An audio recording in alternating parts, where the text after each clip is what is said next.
যে স্টকটা আমি চুজ করেছি সেটা হচ্ছে IREDA, রিনিউয়েবল এনার্জির ওপরে স্টকটি আজকে খুব ভালো মুভমেন্ট নিয়েছে এবং যেটা এক্সপেকটেশন, এটা প্রায় আগামী এক সপ্তাহের মধ্যে 250 থেকে 260 টাকা পর্যন্ত চলে যেতে পারে। তো চলো আমরা তোমাকে একটু চার্টটা দেখিয়ে দিই কেন এই স্টকটাকে আমি আজকে চুজ করেছি। দেখতেই পাচ্ছ এখানে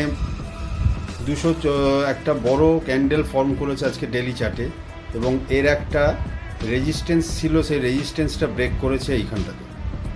এই জায়গাটাতে একটা রেজিস্ট্যান্স ছিল এবং আগামী দিনে তো এটা আরও পারফর্ম করবে। আমি এক্সপেক্ট করছি 260 টাকা অবধি, মানে এই লেভেলটা অবধি চলে যেতে পারে। এবং যেটা এই রেজিস্ট্যান্সটা ব্রেক করেছে তার আগে যেটা হয়েছিল সেটা কিন্তু কন্টিনিউয়াসলি হায়ার হাই এবং হায়ার লো